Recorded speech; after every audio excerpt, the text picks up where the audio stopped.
Hello, hello, hello. Okay, so if you guys are seeing this, welcome to the live stream.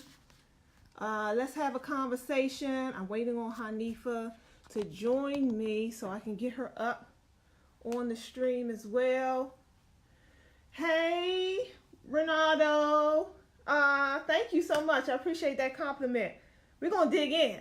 So, hey Hanifah. Oh, let me oh shoot, no, that's not it. Have you Yeah. Okay. So you can request, approve. Here we go. Hey. Hey, hey. So we're Yes. live streaming. Hey Hanifa, how you doing this evening? Good. Okay, so we live streaming in two different places Nothing too tonight. hard. Family, we have we're on live here too on YouTube. So you can't see Hanifa's pretty face, YouTube family, but we are on live on Facebook. So if you guys want to jump on Facebook so you can kind of see the both of us, because we're in two different locations today. And we're doing this something a little off cuff right now about this whole R. Kelly scenario. And we want you guys to join in. We want to have a discussion about it. Hanifa, you want to share anything? No, I feel like you were. I feel like you're a little bit more wired up than I am because I was still. Actually, I feel like you are way more ready to jump on this than I am because I'm a processor and I'm still sort of processing everything. Yeah, and because it's funny because I was going to share that with the family. I was going to share that I had to twist your arm to do this. Yeah. So, this was definitely my idea. I'm like, Hanifa, we got to broach this subject. And it's okay. It's okay, but like I'm still processing because it's so multi-layered to me, and I think just focusing on R. Kelly, Robert, the man, even the boy that was violated very young, just focusing on that or him, is shallow. Okay. It's so much deeper than that, and there's so many different layers to the conversation. So I'm still processing. Okay. Yeah. And that's why I wanted to do this conversation because it's so many different thoughts and emotions mulling around about this subject right now. And I think it's rightfully so. You know, I really do. I think it's rightfully so. Let me share this so I can really focus in on what I'm saying. Bear with me, family. I'm trying to share our live stream on my regular Facebook page as well. You can get more participation. And we want you guys to join in on the discussion, please. Share your thoughts, share your opinions.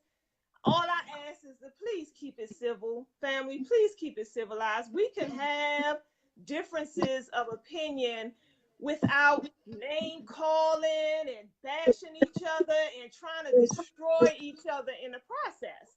I mean, let's just have a civilized conversation about what's going on. That's all. That's my only request. Okay, give me 1 second. Share to a page. Share to my timeline. Thank you for listening. Hey, Leek, Deborah, On the discussion. guys for joining, Mark, and we definitely want to just have a conversation, guys. This isn't us talking at anyone today. Yes. Okay. Again, Instagram family, thank you guys for joining us. If you wanted to see Hanifah and I both on the screen, we are live together at different locations on Facebook. So if you follow our Empower Hour talk show page on Facebook, that's where we are. We definitely encourage you to join in on that mainstream. But we definitely will pull you in on the discussion to YouTube. So if you have anything to share, type it out because I can see all that on the screen. So again, I just wanted I pulled Hanifah in on this discussion because she really wasn't interested, but I was like, come on, Hanifah. Our dear brother Vaughn with the Nation of Islam, bless his heart. Shout out to Vaughn if he's watching. He agreed to do it with me because I wanted to do it yesterday. And he was going to come on with me last night, but he had some other things he had to do. He had to cancel out because he had a different perspective that I respect. You know, a lot of different perspectives out there don't match my own thoughts and feelings and opinions on the matter, but I can respect people who come civilly about the situation, you know? So anyways, so the topic is, what is our topic? Is R. Kelly a reflection of us? Is R. Kelly a reflection of us? What do you think, Hanifah? I think he is. I think he is. What do you guys think? I think he is. If you see the collective as one, then yes. Okay. If you don't see it as one, then the answer is no. But if we can understand how everything, the connectivity of everything and all of us, then I have to say yes.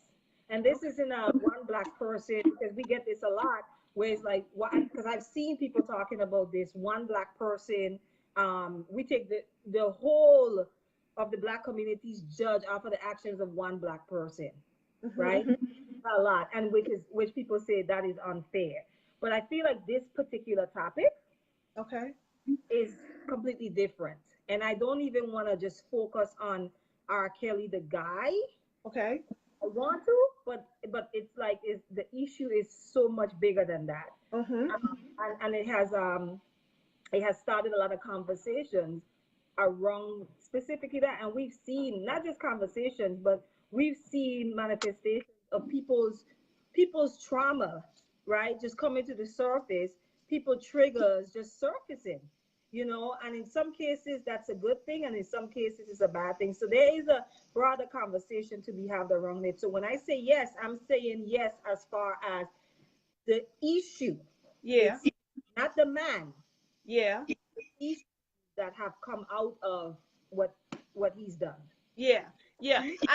I know this has triggered a lot of emotion in a lot of us out here, and it sets. This is not a new discussion for me per se, and I spend a lot of, you know, those who follow my page, you know that I do a lot of posting about child pedophilia, molestation, things of that nature all the time. But so for me, when I saw this arrive, I saw it as an opportunity to seize the moment. I'm like, oh, okay, people's eyes are open a little wider. People's ears are open a little wider. So let's get in. Let's dig into it. Let's take this up, you know, take this opportunity to hash it out. Let's talk about it. Let's bring it to the surface. Let's stop sweeping this stuff under the rug and pretending like it don't exist in our community, and let's talk about it. So that was where I stood on the concept, because, you know, I had one of the brothers from the nation called me the other day. He was like, I've been paying attention to your page, and you've been going real hard on this R. Kelly thing. He was like, you act like you've been molested or something. Have you been violated?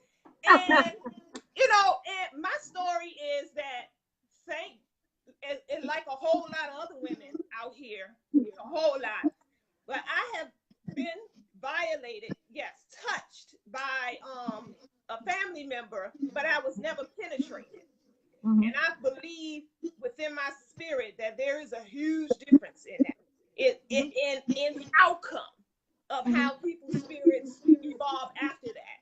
So I'm not making light of what happened to me, but you know what I'm saying, my situation, why I'm so passionate about it, because I understand a deeper level of how this affects us all, not just the women who are violated and men, not just the men who do it to other people and women, you know, but just the community as a whole, and how this affects all of us, you know, this demonic thing we call pedophilia and child molestation and just sex offense altogether. So that's why I'm so passionate about it, because I know the effects that it has on people. But why do you think we're so emotional? The emotions are running so high, Hanifah? Because there's the triggers. Now I'm going to tell you from my observation, because I've sort of been more so in the place of observing of late, from last ending of last year into this year. I've kind of been more sitting back and just observing. And one of the things I would say, and I have my own personal experience and reaction to something like it. Even with me, it brought up some things for myself that I had to process. I shared some of that with you on the phone as far as women being protected.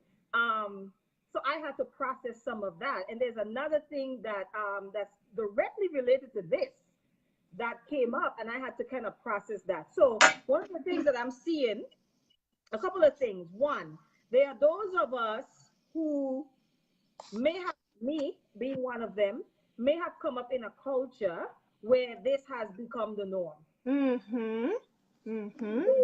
Younger girls seen with older, it's become the norm. And you know what the norm is? Once something becomes a norm, it becomes culture. Okay? Culture is not, you don't consent. Culture is sort of forced on you because you're born into it. Right? So what you're seeing, and you've it's not even normalizing it. It's already the norm when you're born into it. So some of us come from cultures like that. And I was talking to you about there's culture as far as, let's say, countries, nations, or whatever. And then there's culture as far as communities. Yes. Because both of us have talked a little bit about that hood culture. Okay? As someone who grew up in the hood, it's a totally different culture and it's totally different laws. It doesn't mean that it's right. So what there's these people who grew up in those environments like that, where for them, there's no victim in a situation like that. There's the 16-year-old that, we use the term fast, that's just fast, and messing with the 29-year-old guy. Okay? You don't see the 16-year-old as a victim. So you have these people who are online and their response to it looks different because their experiences, what is normal to them, have been different. Okay? Have been different. Huh? You say it has been different? What's normal? Has been different, meaning like it wasn't an issue. Okay. It was never addressed as an issue. They've seen it most of their life growing up. The adults around them have never pressed it as an issue, has never held the adult, the 29-year-old accountable for messing with a 16 or 15-year-old. You get what I'm saying? So when there's nothing, no actions being taken place, and something becomes norm, which then becomes culture, right? People, in that person's mind, and it often it ends up being that child, the 16, 15-year-old is just fast. So those are those, you have that crowd that's responding online, right? Then you have the crowd of people who themselves have probably messed around with the guys, or no uncle, or a father, or somebody close to them, and they've turned a blind eye. Okay, and in order for them to even go deep into this and address it for what it and see it for what it is, they have to hold themselves accountable. I have to hold myself accountable in it too, and that's when you hear me say I'm still processing. That's true. Okay, then you have the little girls, and I want to say to anyone that's watching, okay, because I was one of those teenage girls. To anyone that's watching who grew up or were in an environment where you messing with somebody that's older than you was the norm, and you didn't feel like anything is wrong with it, and so now that this has happened, something in you is telling you, no, this is wrong, or you've come to the age of understanding that no, what was done was wrong. Okay, you can speak. You can speak. What we're trying to do is muzzle people by saying to them, well, y'all out here acting like y'all wasn't messing with older men. No, no, are you kidding me? Right. So that's what I'm saying, that because I may have made that decision, and by the way, 16 and 15 years, that's a whole different story. Like, to even hold a teenager at that age accountable for that dynamic is insane to me. Yeah. So the question was asked, like, is that person fast? Because no, that's irrelevant. That's irrelevant. There's an adult involved here. Yeah. There's a 30-year-old involved with a 16-year-old. But that goes adults accountable for saying no, you're a child. Why does it fall on the child? Right. But that goes into how we look at it ourselves. We bought into the narrative that that the media portrays of us. We bought into it ourselves. We often say all the time on the show, it's like you can't sit and watch the same thing everybody else in the world is watching about you on TV and in the news and on the radio and things like that. And don't think that the same stereotypes that's sinking into other people aren't sinking into you too. So we don't allow, and it's also showing that we don't allow Black girls to be children, right, for as long as they're supposed to be children. Right. And the same thing with our boys. We see it even on the news oftentimes when they talk about like a teenager, a boy, and maybe they were gunned down. They try to portray them like they were this young adult. No, that was a 17 and a 16-year-old you're talking about. Right. Those are children. You know what I mean? Black bodies in themselves are treated that way. And then because we've internalized it, we treat our own Black bodies and the Black bodies of our children and our nieces and our nephews the same way. So because I was in an environment where maybe that was the norm, or I made a decision, I'm supposed to say to my nieces, if I have a daughter, I'm supposed to say to them, what? Come on now, what are we saying? Yeah. What are we saying? So we are trying to muzzle people who, and so this is the third crowd I'm talking about. There's a crowd also too that's silent, by the way, because they've had that experience. These girls had that experience when they were teenagers themselves. Some of them probably even got pregnant for these older men. So now they feel like they know it's wrong, but it's like, but because I do it, and people are out there already shaming people who are now women who may have done that, I'm not going to speak up. I'm just going to stay quiet. Right. Okay. Right. Now, what about how? Let's take our Kelly's instance. How these women were treated. I found that a lot of the discussion wasn't even around the treatment of these young girls. It was all they should have known better, or they wanted it, they were there, they old enough to know when they, what I'm saying? But I'm like, okay, so what about how this man was treating, or is treating, these women? Is that not even an issue for us? Are we not even concerned with the treatment of how, this man, okay, let's say they are consenting. Okay, let's say they are consenting through and through. But the stories it's like, no, does anybody care that these women are being treated like sex slaves? The way that he was treating these children, that's like, some of them are children. Right. Okay. Right. Yeah. But, and that's the other part of it. That's why this thing is so multi-layered. There's that aspect too of so many of our men who, because at 6 and 7 years old, you have a grown woman putting her vagina in your face. Okay. At that age, what does that do to a boy's mind? Okay. They grew up as men, and I can't imagine how messed up your mind is at that point. So when you talk about that as far as the treatment, that's why I'm big on, you gotta watch men and some of the men out here, how they deal with women. There's this underlying hate for Black women. When you see a man acting like that, you have to ask why. Okay? He did not like Black women. Yeah, and a lot of people who are responding to this, because I hear a lot of, oh, we knew this, or everybody knew this already. Why y'all tripping now? It's like, oh my God, for me, it's like, okay, what now? No, we didn't know the depth. We didn't know the depth of it. No, right. They didn't know about his ex-wife. No, they know about the talk was more so around Aaliyah, and then also the video of him peeing, like those two things. And don't get me wrong, that should have been enough. Right. That should have been for enough all of us. For all of us. Excuse me, for all of us.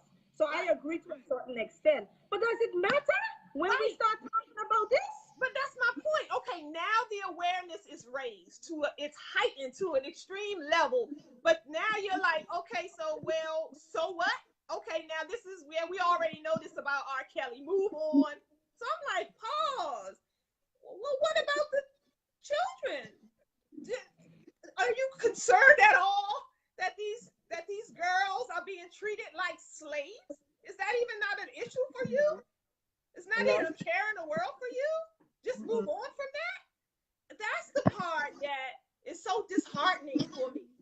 Because And that's that's the conversation that we want to have. It's around right. the abuse, because why don't we address this? abuse in our community is almost still taboo. Talking about sex abuse in our, it's almost, nobody wants to touch it, and that's what was touching on from the beginning. That's what I was talking about from the beginning, is that a lot of times it's because some of us are carrying our own guilt around stuff, meaning that we probably have seen stuff going on, or have been with, like, we know of stuff that has been happening, or we heard and we didn't take action. Okay. And now it's like you're carried on your conscience. You get what I'm trying to say? So the issue is the abuse at the end of the day. You are correct, Makita. The issue is the abuse. And that's why I'm like, I don't even want to focus on the man R. Kelly himself. This is a multi-layered issue, and at the end of the day, it's abuse. And why are we so apprehensive? Like, why do we shy away from discussing it? And that's really what I want to get into. What is it about that? We're talking about our children. We're talking about our future generation. We're talking about the future of our community. You know, because some people are talking, and I've seen comments online. I just looking like, are y'all kidding me? They're talking about, because everything is being put, like, these teenagers, you know, you've been hearing that they know better at that age, right? I'm looking and saying a basic child development class, psychology class, will help you with that. Or why don't they just leave? That's another one. How the teenage brain even functions. Like, not even just the teenage brain, because he had a lot of adult women in that cult too. But you know, it's just like, it's the same as saying, why didn't an abusive woman just leave? You know, why do you just hang in there? Why don't they just leave? And it's like, we don't understand the psychological damage and how that affects us. And when we're in that type of environment and atmosphere, and even before then, and how we even, you know, the vulnerability of it all, and how our minds can be easily manipulated, and how when a predator is preying on individuals, that they use certain tactics and skills in order to, you know what I'm saying, to build their kingdom of mischief. We don't understand the psychological things, the underlying layers. So for us looking in, it's just like, well, just leave. But we don't understand that it goes so much deeper than that. And the reason why we have to talk about abuse every chance we get, about sexual abuse in our community, physical abuse, all of that, is particularly child molestation in our communities, is because child molestation and child abuse going unaddressed is what created R. Kelly the monster. Thank you.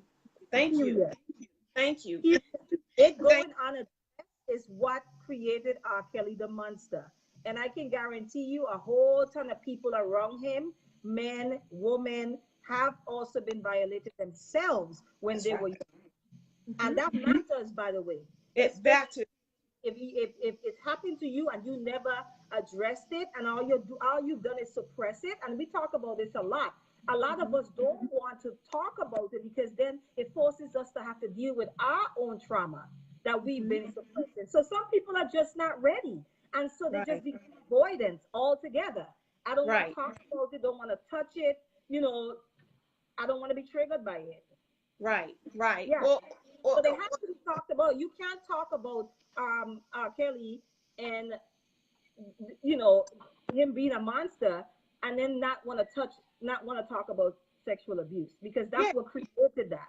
And not want to talk about how he became the monster. Right, exactly. How did this man become the monster that we see playing out in front of us? And how did he get away with it for so long? you know, which is another example of the larger community.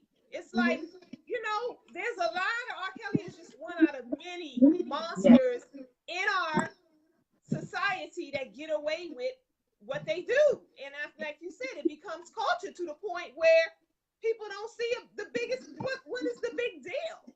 You know, they both doing what they do over there, mind your business. But we don't understand how it affects the larger community. You know, we don't understand how it comes right back at us, right back in our lap, some way, shape, or form. Well, So, we see some of the issues that we're struggling with within. We just don't. We haven't made the connection. We don't know how much that particular issue is connected or rooted in sexual abuse. right, Oftentimes, we're just not able to connect the dots. Oftentimes, you right. know, what's his name is bringing up. He said something about when you are not protected, you can be preyed upon, and we could talk about that. And because I was going to say this, a part of it is that we don't value Black women in our community. It's a reality. You know, it's a reality. I mean, You of can course, see it playing out right now with all this R. Kelly stuff. right. You can see it playing out right now. I mean, the backlash that these women are getting, it's like abuse on top of abuse. Yeah, You know? yeah, yeah. Now, I want to go into, a lot of people are also saying, comparing his story, his disease with white people's disease.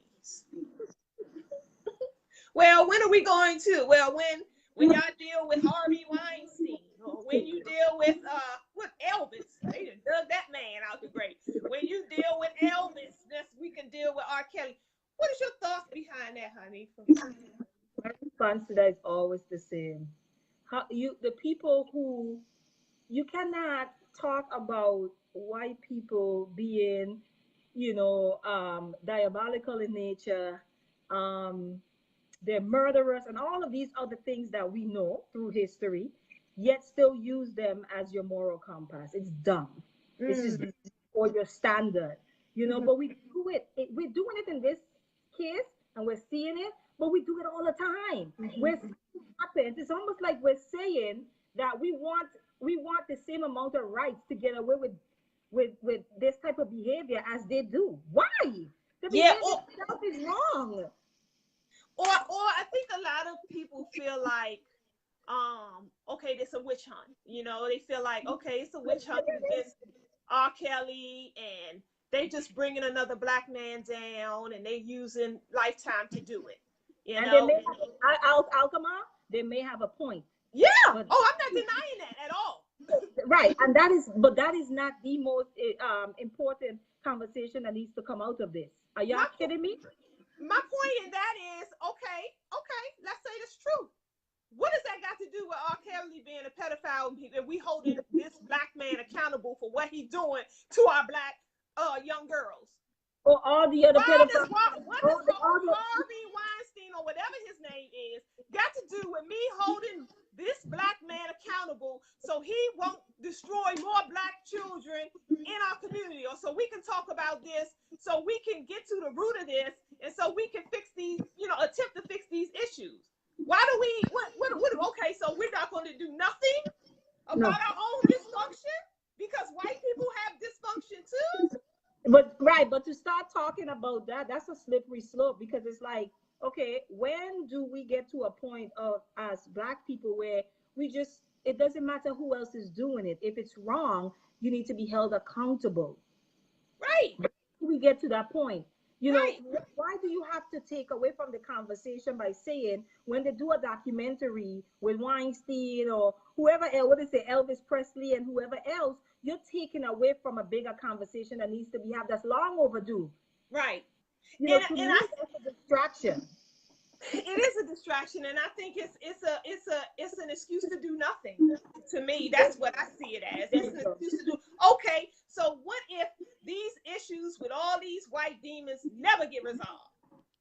So what that means? So R. Kelly gets off the hook? Yeah, and It yep. makes no logical sense to me. You know, let's deal with our issues. Stop trying to bring the white. The white, he gonna always be who he is.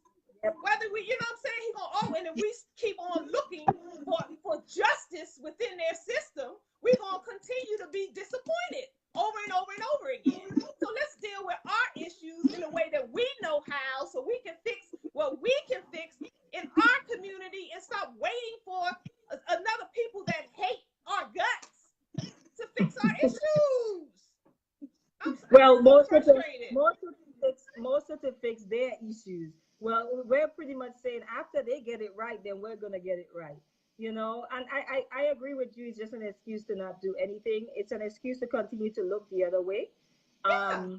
It's an excuse to act like we don't know the things that are happening in our communities. Like we're not seeing them, we're not aware of them in our families.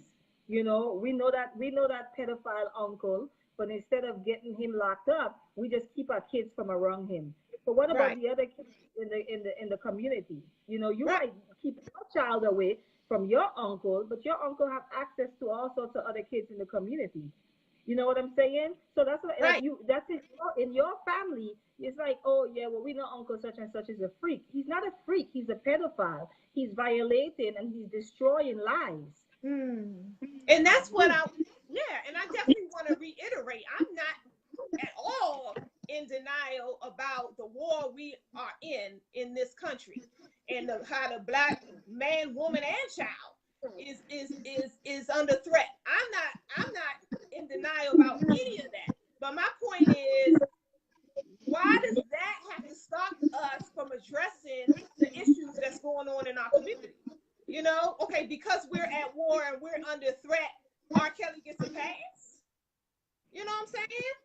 I don't understand that logic, and I don't think, and I think that is damning. It's detrimental because he gets a pass. Then we make excuses. We say move on. Let's stay focused, and nothing gets done. And then the problem goes from bad to worse because we don't even want to talk about it. We want to move on from it. And you gotta be so this topic here where there's a lot of insensitivity that's happening. Like when it comes to like rape culture, we gotta be so careful how we discuss it because Mm-hmm. there's a lot of victims out there of rape that you do not know. There are That's right. people who are your family, who are your friends that you do not even know have been violated. And we gotta be very careful, you know, and about how we talk about it particularly because there are victims around us that we may not know about. And secondly, like we gotta be careful how we discuss this, even as black people, because you're seeing the divide already happening with men and women. You know, I, from my observation, I'm just like, you know, our brothers, we need to have a lot of patience with our brothers, and I really think a lot of it has to do with the way that they're socialized in this society. They don't get it. They don't get it. Like you were talking about the article about the guy saying his first introduction to rape culture was when the whole thing about pulling a train on a girl. Running a train So that, on mhm, yeah, yeah, which right. was an So interesting what is article. a lot of like things that I've seen men in particular say online, it's cringeworthy. It really is. And I'm like, how Mm-hmm. can you say that? You know, Mm-hmm. and just even the approach to it of how they approach it more so like in a comical way, like it's not funny, you know, Right. because these are teens. It's almost like, and then the other idea that I've realized a lot of men have, they almost think that it can't be rape if it wasn't forced on, Mm. like if you wasn't held down or pinned down. You know what Mm-hmm. I'm saying? It Mm-hmm. wasn't rape if you didn't scream. It wasn't rape. Why did you report it when it happened to you? You know, you see a lot of those comments, and I'm just like, yeah, there's a lack of understanding of really what rape is. Right. So, yeah. Right. So I So want to Octavia. I, Go ahead. no, I was talking to a friend, and I was telling her, I said, you know, I feel sorry for the woman or the man, because this has happened to men too, boys at the time, who had orgasm while being raped. I feel sorry for them because if they have that type of mindset, if some of our men have that type of mindset, then you will assume that, well, this person had an orgasm and they were being raped. That means they were enjoying it. We had a Right. politician. We had a politician that actually took that stance. Right. before. Right. If the body reacts that way, that Right. means it's really rape. I That's remember that. scary. I remember that. Yeah. Octavia said it's not a disease. These were his choices. I'm thinking she's referring to R. Kelly. Somebody saying he has a disease. It's No, the no, no. You mentioned disease, Alqamar. You said something with the disease, comparing the disease of us to white people or the same. You mentioned something about the same disease. I think that's what they oh responded to the oh term. Yeah. okay, okay. Yeah, I just again, we're just talking about the deeper issue behind the underlying layers of this whole R. Kelly debacle, and there's some of the things that we don't like to discuss for a myriad of different reasons, and then we get upset and angry at each other, and we lash out at each other, and we call each other names, and we take sides, and we pick each other apart. Um, and then at the end of the day, it's like a war zone. So at the end of the war, there's casualties on both sides. Yeah, You that's what's know, happening. blood That's all on the field. And that's what's happening, as opposed to us, let's sit down, let's crack this egg, let's open it, and let's have a civilized dialogue about what's really going on. What is your thoughts? What is your opinions? What's your perspective? Without so much vitriol. that's sort of why I was a little bit hesitant too, because if I can be honest, just even watching some of the responses um online, and like I said, most of the crazy responses were from men, black men, you know. um I just got riled up. I just wanted to say, y'all y'all are just dumb, like I literally felt that within myself. Like, I can't even really deal with black men today. I felt that, right? And so Mm-hmm. because of that, I'm like, no, I have to process this, because this can easily create this kind of divisive type of energy within you towards, you know, men in general. Right. Yeah. And Right. so I told you I'm still I'm processing. coming to you, Um, Sourdough. huh? No, I'm Oh. sorry. I was talking to somebody on YouTube. Asked Sourdough Low asked how do these females become the victims of the monster, with question marks. I think there's family dynamics involved, and that's something I have written down here too. Because when we talk about protecting our girls and our boys, Mm-hmm. there's that family dynamic that's involved. There's some negligence of some sort Right. on the parents' part, and that's a hard one, because I think of like a lot of single moms who are just trying to make ends meet, Mm-hmm. and they leave their kids in the hands of, because they can't afford daycare. So they might leave Mm-hmm. their kids to people that they trust, Mm-hmm. um, because they don't have to pay as much as they pay for daycare. And for them, at the end of the day, it becomes about survival. Right. It's not that they're turning their kids over to a pedophile. They're literally trying to live. They're trying to survive. You know what I mean? Right. Then you have people like the R. Kelly situation, where a lot of people see it as, parents trying to pimp their kids out for fame. You hear those stories in Hollywood and the music industry and stuff like that all the time. Mm-hmm. You hear Mm-hmm. about those Mm-hmm. stories. Parents let their kids send their kids all the way over into another state Mm-hmm. to get the Mm-hmm. experience. Right. They're not even chaperoning their children. But that's not Right. just entertainment. That's even like kids who are training for the Olympics and stuff like that. Right. That happens a lot when you send your child into training. You're not Most of the parents are not there. They're trusting someone else with their child or children. Right. That Right. happens a lot. It's just not the entertainment industry. It really isn't. Right. Let me address this online because Solido also said civilized dialogue. You block me. You block me. LMAO. You are a hypocrite, activist, minister with question marks.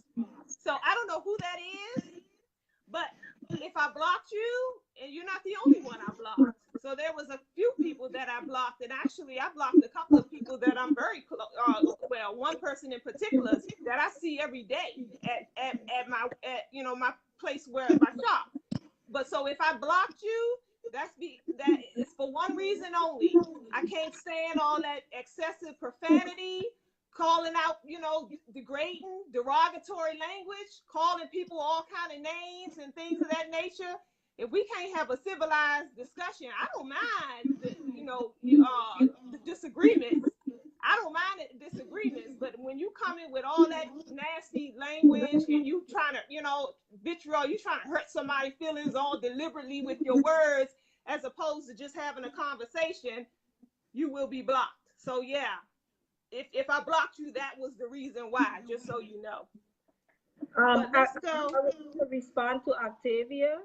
She was talking about what happens to young black boys also, and the issues, the sexual abuse of children in our community. And I agree. I agree. And then we also have to talk about why. Why are we hesitant to protect our children? Right. Why do the people in our community and our families know about it and it still goes unaddressed? Why do we do this when we're talking about? Right. So we have to start talking about that. But I also think that a lot of people who maybe their child or they know someone that was abused, when people freeze up like that, oftentimes those are people that were victims of sexual abuse themselves, and they don't really know how to address it. Right. They don't know how to address it, or they were told to get over it, or this idea of airing dirty laundry. There's so many different reasons in our black community why these things go unchecked. But it's time for us to change that.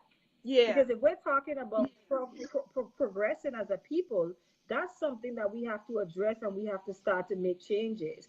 We have to speak up. We have to speak for those who don't have a voice. And that's why I appreciate this whole uprising, because even those who believe that it was all meant for bad and to bring R. Kelly down, if R. Kelly's the monster that's he's being portrayed, he needs to be brought down.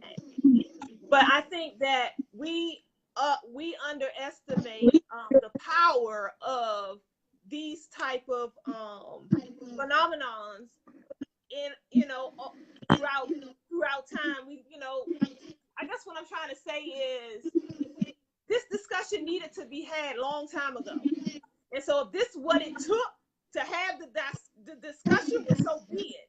My biggest concern is let's have this discussion. Let's talk about it. Let's bring it to the surface. Let's stop sweeping this stuff under the rug and pretending like it don't exist. A big old huge pink elephant in the middle of the room, and everybody keep walking around it. And in the meantime, the elephant growing and growing and growing. So, and what I know is that we can't even attempt to fix a problem if we don't even want to talk about it. The first step towards fixing any problem, coming towards any solution, is having a dialogue about it so we can formulate some solutions. But if we don't even want to have the discussion, then we can expect just more of the same. So I'm grateful that, a lot of people will say things like, it's a distraction, or, we need to just move on, and you need to be focused on other things. And what, is this not important? The health and well-being of our children is not an important issue to discuss. So, yeah. Our children who become adults. And if we don't address it, right, and if we don't address it, there's a lot more R. Kellys in the making. Right. There's a whole lot more if we still refuse to address it at the end of the day. And I actually think like the way that we treat our boys in general, especially around this, I think when boys are molested, I think particularly it depends on the age as well, or when they come out and talk about it. We don't take it as serious. We just don't. Yeah. We just don't. What we don't realize is doing this just about the same psychological damage as it would have done, as it's done to a little girl as well. But we don't put that into perspective, And then you have our men and the way that they're raised. It's sort of like, well, I'm not telling this. Some of them actually think, well, she was my babysitter. I was 12 and she was 22, and she took my virginity, and they think that's some sort of badge of honor. But there's that's what I'm telling you. There's you know to where you will tell that person who was 12 and that happened to them, now that they're older and they realize that that was wrong, that because they didn't say anything and they actually celebrated it, that now they realize it's wrong, they're not able to speak on it. That's crazy. That's crazy. But and I learned working with foster care that I think the percentage of men being violated is really high. It's Yeah, higher than we much think. higher than Much what higher than is oh yeah, spoken and about. it's just not reported Right, as much. right, Hmm. right. And yeah, that's real talk. And because I can, even related to, my own life experiences and just talking to men in general. You know what I'm saying? Who will tell me they'll tell me certain things. They say, don't tell nobody. Those kind of stories. So can you imagine? And just us as women, we're more vocal anyway. Naturally. So we express ourselves more. And so yeah. So the women are more. There are more safe spaces and resources available to us as Yeah. women too. I personally Yeah. think so. Yeah. Yeah. No doubt. No doubt. Yeah. But there's a lot of men out there hurting and suffering. Yeah. Yes. Yeah, And and it's it's so funny because the what do you call it, the effects of abuse shows up differently in different people. yeah. Like it's not going to look the same in everyone. Yeah. Like You some know, people. Go ahead. Go ahead. what I find interesting? I find that just as I'm hearing you thinking how we could hear our the people we know, our loved ones, or even people we like friends with online and stuff like that, if they come out and share their experience with abuse growing up, we're more likely to believe them, or, have sympathy towards them, or, reach out in concern and compassion. But if somebody is on TV expressing that, somebody we don't know about, we less likely to have that type of compassion for them. Why do you think that is? I'm we have no we have no real connection with those people. It's like my if it's like a sister or cousin, there's a lot more emotion invested But in my, that my relationship. point, we won't even believe. We're more likely to believe those. I'm thinking about the women who all these women coming out accusing R. Kelly, right? And they're lying. They wanted that. Da, da, da, da, da, da, da, da. We watch TV and we judge them.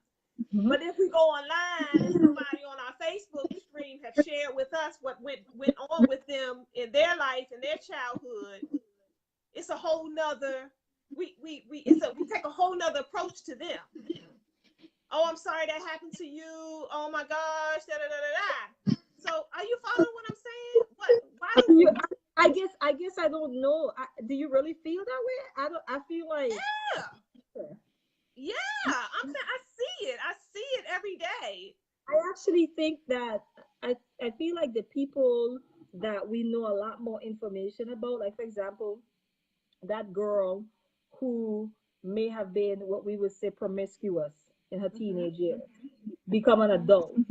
I had this conversation about someone like a couple of years back, and I had to explain the perk to that person. No, no, all the grown men that went on top of that girl should be held accountable, not that girl who was a teenager, because the person was kind of like, talking about the individual. We're all adults now, but talking about the individual, like trying to shame her, and once I told him that, he was like, okay, well, I could, yeah, that ain't right. He got it immediately. But like the girl who maybe was promiscuous during her teenage years, right?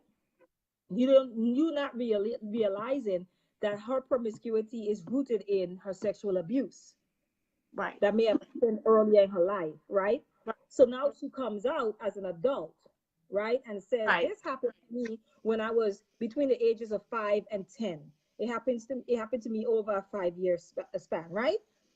Then those people who knew her to be, what's the word of the well, promiscuous as a teenager, women and men are more likely to say, ah, she lying, because all they're focused on, right, are the symptoms of Mm. the abuse, which is promiscuity. So people remember that, yes, she was just all over the place when we were teenagers, not realizing that that behavior was rooted in, or is rooted in, her being violated from the Go. age of 5 to the age of 10. So I feel like those people, or let's talk about the prostitutes. You have a lot of prostitutes in the corner, and that is their story. Yeah. That Yeah. is their story. But no, all you can see is this person is prostituting themselves out. They're pimping their own bodies out. That's all you can see, Right. right? And but you don't really want to hear about how they ended up where they're at today. And Right. that's what I said. We're not connecting the dots, and we don't. That's why we don't realize how much of a major issue child molestation is, and how much it's connected to a whole lot of dysfunction that we see in our own community. Right. We don't realize it. Right. Go just by just case in point, Khalif says so. No, he says. Let me get back to what he said about. Oh, No, do y'all Khalif, see? Alqamar, wait. No, Khalif, I'm not saying women's behaviors are okay because they were abused. That would, in order for me, if I say that, then I have to excuse R. Kelly, because he was also abused. Mm, I have to excuse all the men that are out there just treating women all sorts of way, because that's not what we're saying. We're right. saying abuse has to be addressed so that we could stop creating these types of people in our community. No one is excusing a behavior because of abuse. Right. The Right. reality is that if someone don't get help for the abuse, Khalif, if they don't get help and they don't address it, then they're going to be adults and they're going to deal with some stuff in their lives. Some of them are actually going to become abusers themselves. Mhm. So yes, it has to be addressed. So And when some of them may run into mine or your child. You know, Mhm. and here we are thinking we're just minding our own business without realizing that this is a situation that affects the entire community. So just basically what you were saying, going into the symptoms, do all you see these Snapchats with females twerking, all and talking about who got good D. So I see that a lot where we try to compare. Well, you talking about R. Kelly? Well, what about all these women? You know, what about the women who do all the stuff that R. Kelly do, or you know what I'm saying? So it's like we attempt to justify bad behavior with more bad behavior. What my question is this, So it's because like an like equal example, opportunity bad behavior. but because people talk a lot about like these women and how they're dressing their kids, or how they have them dancing, or the teenage girls messing with older men and all of these type of things. To me, that is an attempt. That is an attempt to not hold the older person involved, the Mm, adult involved, accountable. mm, There's this thing called self control. mm, Freaking self control. mm. People talk about all of these things. Well, why if they stop doing this? It's almost saying like, well, she asking for it by the way she dressed, or Mm. she asking for it because why would she go into his room that hour of the night, or why would she go into his house that hour of the night? No one is asking to be violated. Yeah. No one is asking to be raped. We have to really stop like talking like that. That is not cool. Hold these damn adults accountable, whether it's men or women. Right. Right. But you never hear that. You never hear that when it's a male victim. You never hear anyone say, "Well, he shouldn't have been wearing those jeans that day," Mm. or he shouldn't have her as his babysitter, or he should have told his mom. You're talking about a 7 year old. My son is about to be 7. You talk about, but you never hear that narrative when it's talking about male victims. It's only about female victims. Why is that? Right. Right. Why is that? Because a lot of the responsibility of not being raped and not being violated falls on us. Agreed. Agreed. That's And I ridiculous. yeah, and I want to read and go ahead. Let me see what anybody else. Um, no, Soledad. But I want to read something that was said. This sister broke down, I thought, very well on my page, as it relates to this topic. I had asked the question, why do you think so many of our people are in denial about what R. Kelly has done? Why are people openly defending his behavior? Wait, Alqamar, Yeah. 1 minute. Brother Khalif, I need you to tell me what is harm's way. When a woman, or let's say a 12-year-old, goes over to their auntie's house, okay? The auntie's husband is in the house. The auntie husband decides to slide in the bed with them. How is she supposed to know that she's putting herself in harm's way? What does that mean? Women have to keep themselves out of harm's way. I think you guys still have that whole dark alley rape perspective in your mind. There's a lot of people that are being raped. They're being raped by people who are close to them, who are family members. Yeah. So Khalif asked the question, women have to, what he said, his statement was, women have to keep themselves out of harm's way. So okay. All right, I'm not going to address that. But I do want to go again. The question I had asked was, why do you think so many of our people are in denial about what R. Kelly has done? Why are people openly defending this behavior?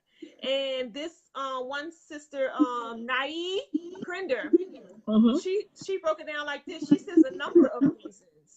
Some may be guilty of the same behaviors or their family friends, so they can't confront it without condemning themselves or their loved ones. Yep. She said, our community struggles with seeing Black girls as children.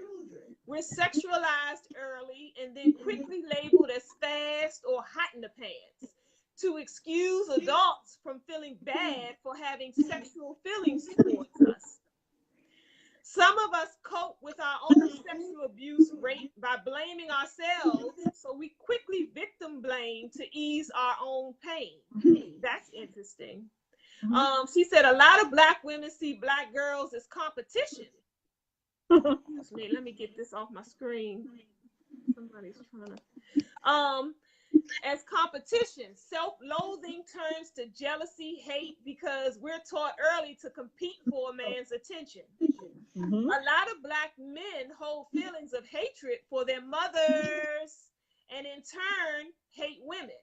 They don't see it that way, but it's an unfortunate truth. Some see us as disposable for sexual release and help only because they watch their mothers be treated that way. That was her response, and she got the most, thumbs up for what she had to say. But interesting dynamic about the mother. I've heard you teach on that, Hanifah, a couple times about this whole mother scenario. Is that, you know what I'm saying? We look at the mother as this iconic figure that can't be touched, and no matter what happens, you know what I'm saying? That's your mom. She can do no wrong.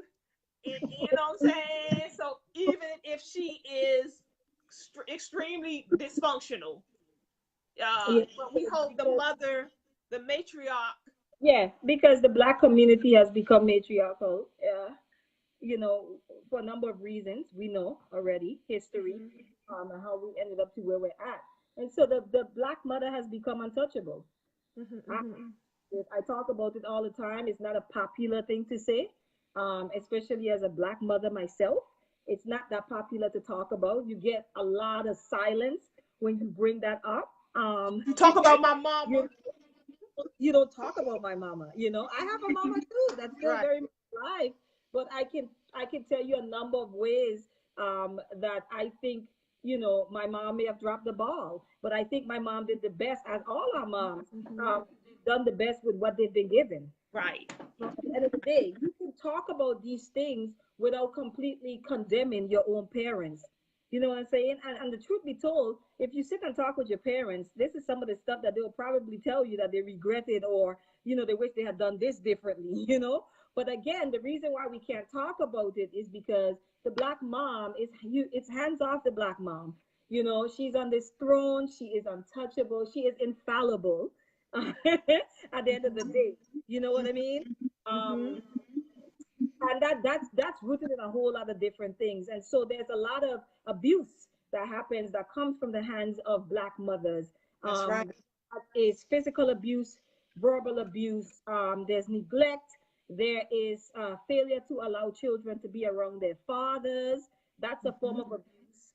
Mm-hmm. But we talk about those things, we don't really touch on them, because to touch on them is to address the black mother, and the black mother should never be addressed ever. Yeah. And Yeah.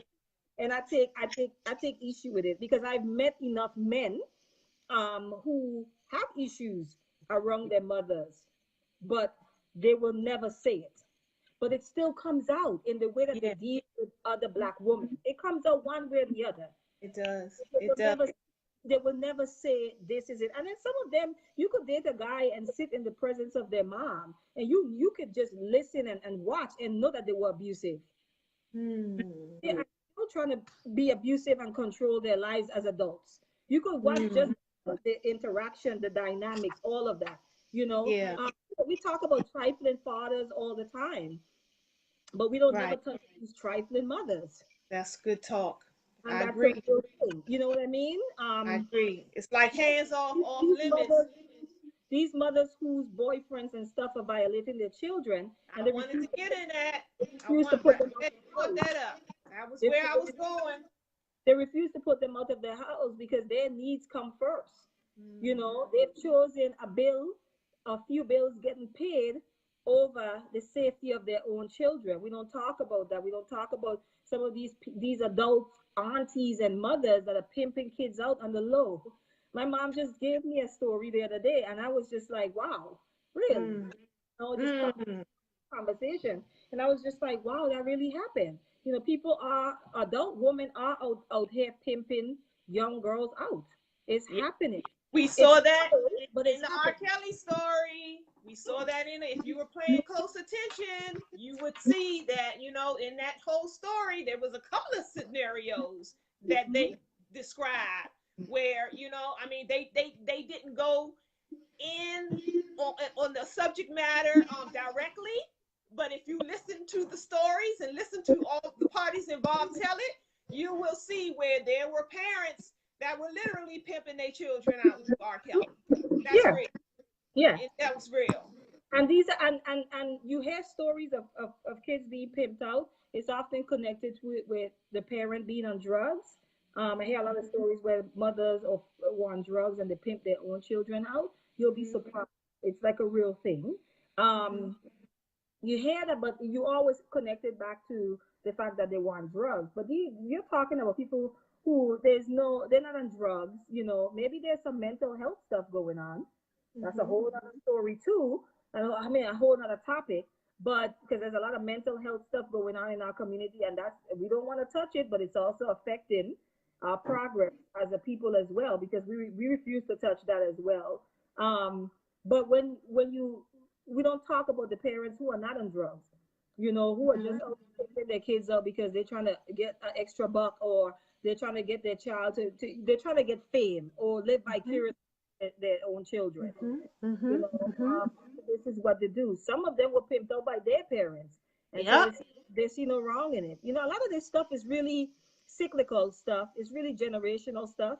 Yeah. Um, yeah, Yeah. the Yeah. the code of silence in families, that's definitely generational. That code of Mm-hmm. silence where you don't talk about certain things, you just don't say certain things, you don't air dirty laundry. That code of secrecy that we have going on in our households as Black people, that has to end. That Yeah. has to end. Yeah. Yeah. Yeah.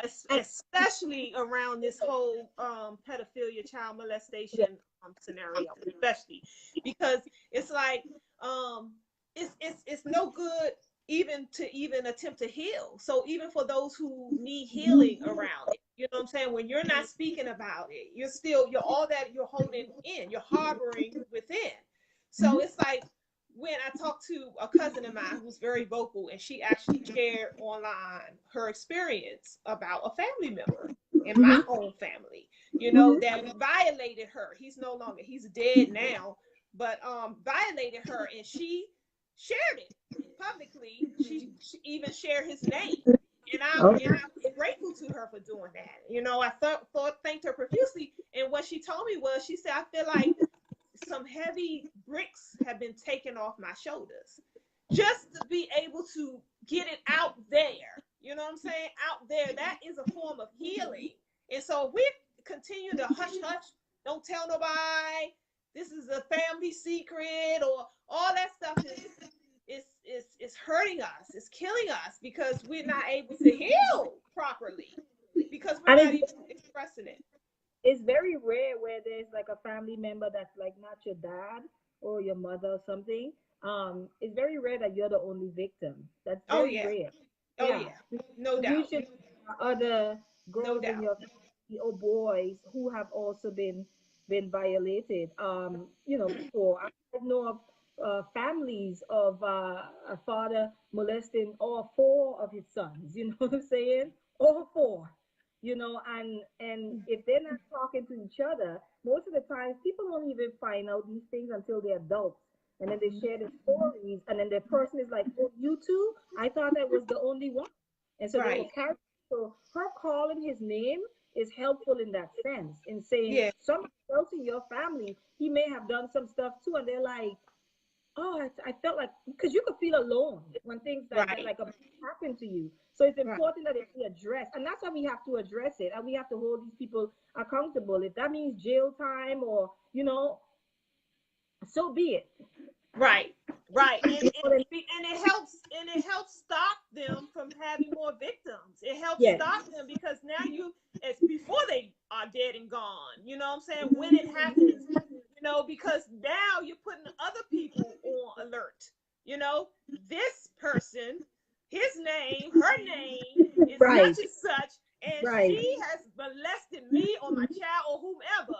You know, and when you put that on blast, other people on blast, then they know not to take their children around this individual. And so you're stopping, or you're at least curtailing this madness from being repetitive, on and on and on. Not only just that, by speaking out. What blows my mind too is that you may have a mother, right, who was violated by, let's say, a father, or I mean her father, or an uncle. She now has kids. Why would you take your kids to be babysat by that person? I cannot wrap my head around. It happens is what I'm saying. Not wrap my head around to me, I feel like there should be, you have to have some sort of like failure to protect, like something. There has to be something that you have to be accountable for. This is the person that you were victimized by, and you should never be comfortable with, because you didn't address it, right? It wasn't addressed, so that person was never charged with anything. They never did time, and you at the family function, and you got your kids, you know, along with that person, like, yeah, it happens a lot more than we really realize, though. You know what I mean? I watched an interview with this lady, and she was saying that she actually was on Yanla episode, and Yanla asked her that if he molested you, why would you leave your daughter to be babysat by him? And you know, her response was, he said he's not going to do it anymore. She trusted that. Wow. Right, but a lot of people do that, and that's what I'm saying. But the people who do things like that, that's a dissonance. They just have not found a way to address their own trauma. Because to now say, I can't take my children around my father, okay? You now have to talk about what your father did. Right. You now have to talk about why he can't raise kids. And oftentimes, if you haven't dealt with it within your own self, or like you said your cousin did, you haven't even gotten to a point where you could call the person's name and say, this person, you haven't done any work, right? It's still a big secret to you. So what do? Okay, well, I can't just keep them away from him, so I'm just going to take them around and maybe just keep a good eye on them.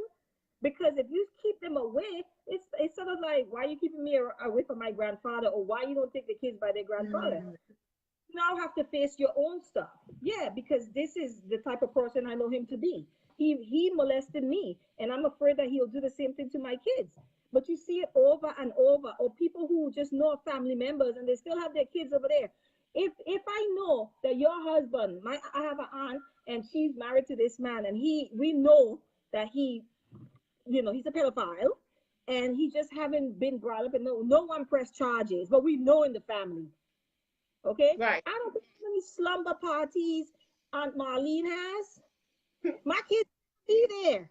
Right. Right. My kids Right. will not be there. There's a no, No and way, if my shape. huh? I said no, in no way, shape, or form. No, and it's even you even see it with issue with situations where people are married.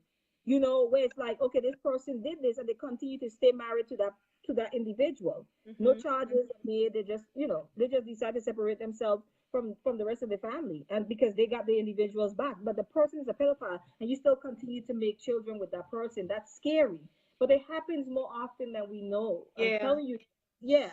Yeah. Yeah. And it's sad that it's not stiffer penalties for stuff like that.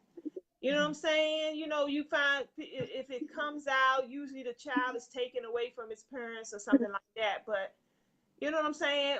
Like, if the man did but the mom, or if the father did it, but the mom was what's the word I'm looking for?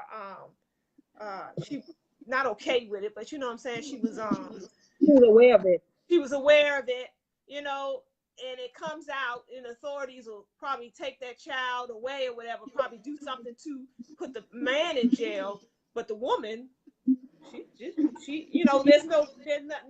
penalty given to her for that. And it's like, something is not like, something's off there justice wise. It's like, you know what I'm saying? If you knew that this crap was going on, I think that you should, get just as much time as the man who did it. Mm-hmm.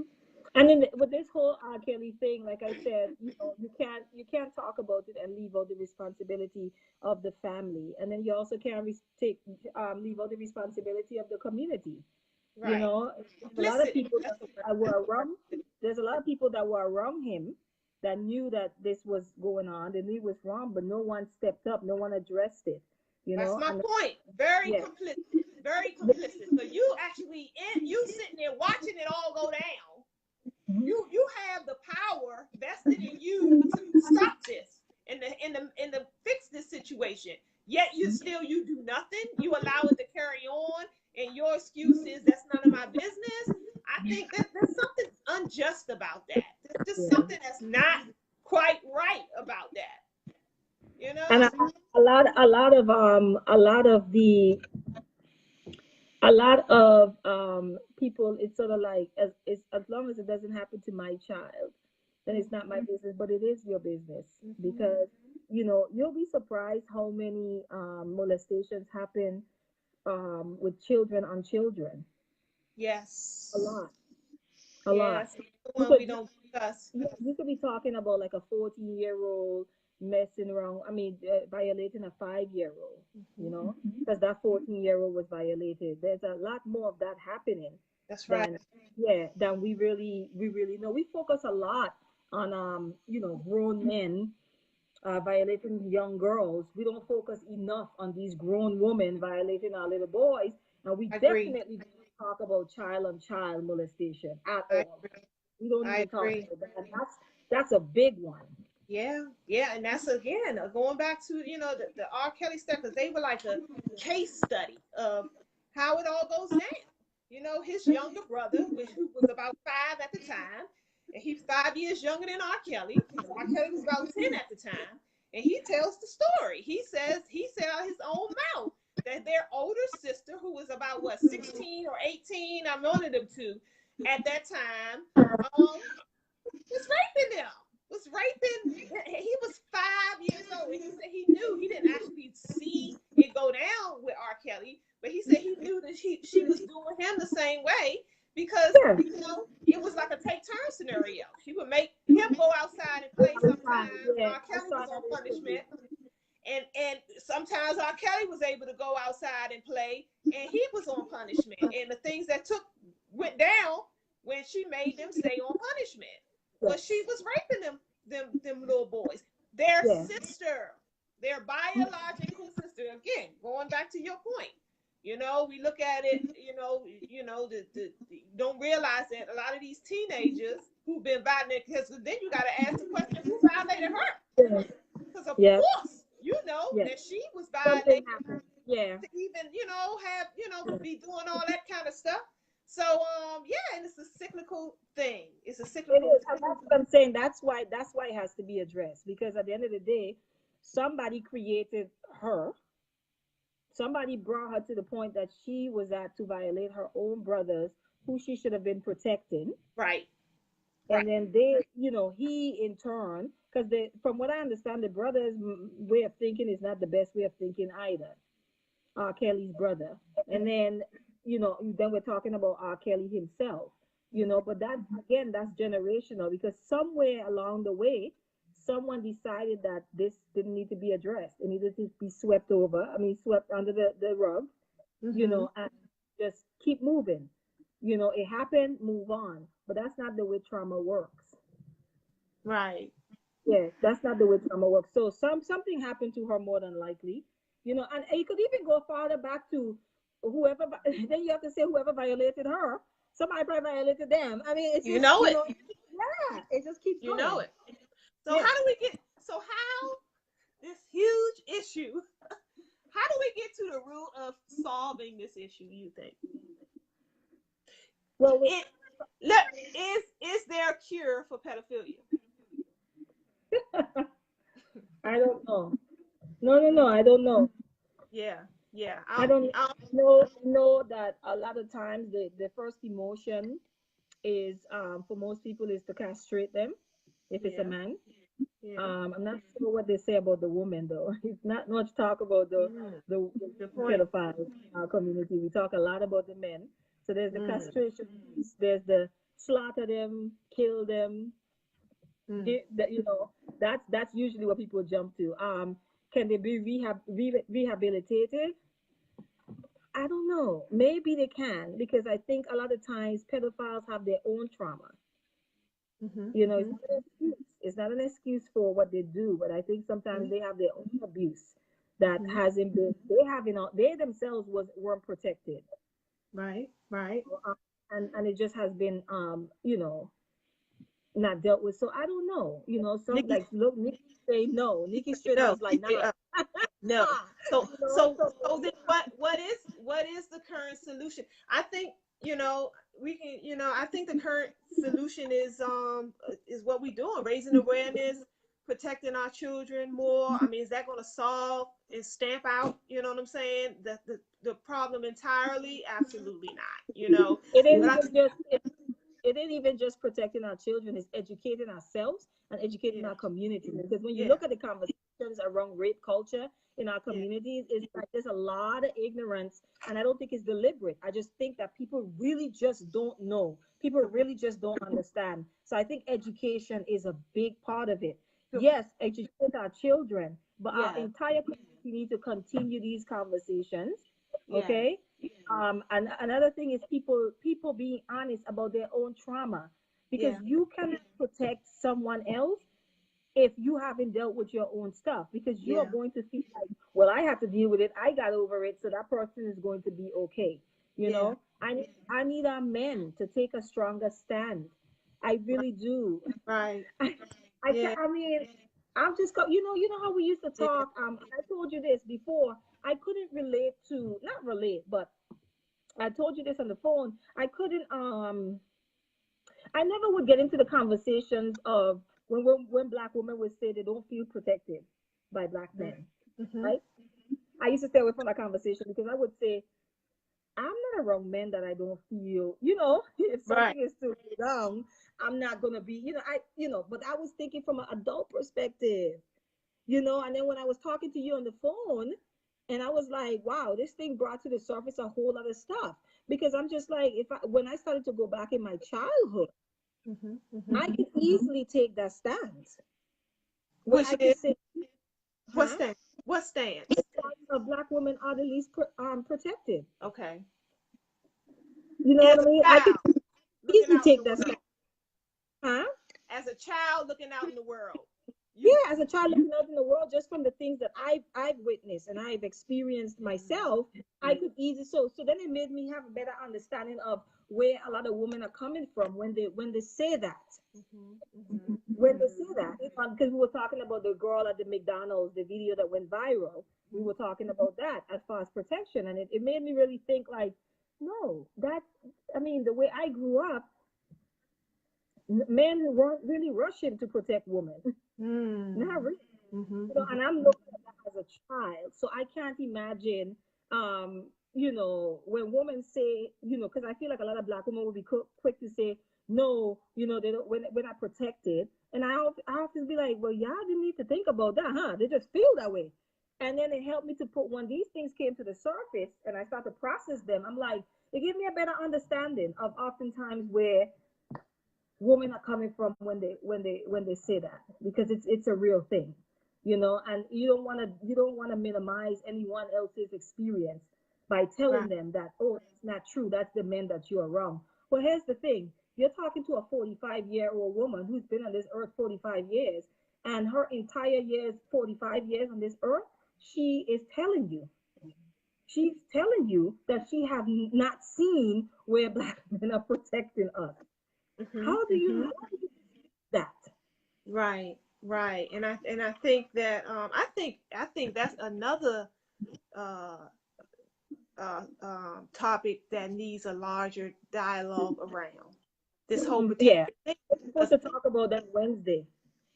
Yes, yes, because I realize that we even have the whole description of what that looks like, what that means, what that entails is different depending on who you Who ask. you talk to? Yeah, and so it's like, Yeah. and then somebody else broke it down and said, well, if a lot of our brothers have never witnessed the men in their lives protecting the women, how do they know? Where are they getting the information from? Where are they grasping from? So it's like, again, it's like I think we mean well in a lot of instances, but do we know well? That's a whole nother issue. I just wanted to get Frank's point in here. Frank on YouTube mentioned when we was asking about what is the solutions. He said, teach the children. Teach the children. Yeah. And I think Minister Us shying away about talking to our kids about sex and their bodies and stuff. We gotta get rid of that. you That big on, whole taboo of talking about sex and saying, well, they're too young to. yeah, You'll be surprised. These you kids big be on knowing it. way more than you think. Right. So Right. I agree. You have to teach the children. You have to be real with the kids on what's happening, and then also too, we have to educate ourselves. We have to educate ourselves. We have to educate each other. We need to, for people who are some of the most traumatized people on this planet. We don't seem to know a lot about trauma, That's a good point. and And you know what else we do? the effects of it. You know what else we do? We fight against other people who attempting to help us in our trauma. I find, like, case in point, my favorite minister, the Minister Farrakhan. He Mm-hmm. get a lot of backlash about this whole Scientology thing. People claim he going into Scientology, he's picking up a new religion, a white man's religion, and da da da da da. Well, what I heard him describe when he broke it down, he said the reason I started studying Scientology was because they had tools that I thought that could help our people in our trauma. He said there's a lot of sex abuse in our community. There's a lot of trauma that's never been dealt with, and this whole Scientology Dianetic thing has been, they claim to have some tools that can help in that realm, and so he went to get them. But in the way that we view the world, we don't take these things under consideration, and so we bash those who, what I'm saying, we may not understand it ourselves because we don't study ourselves. So instead of saying,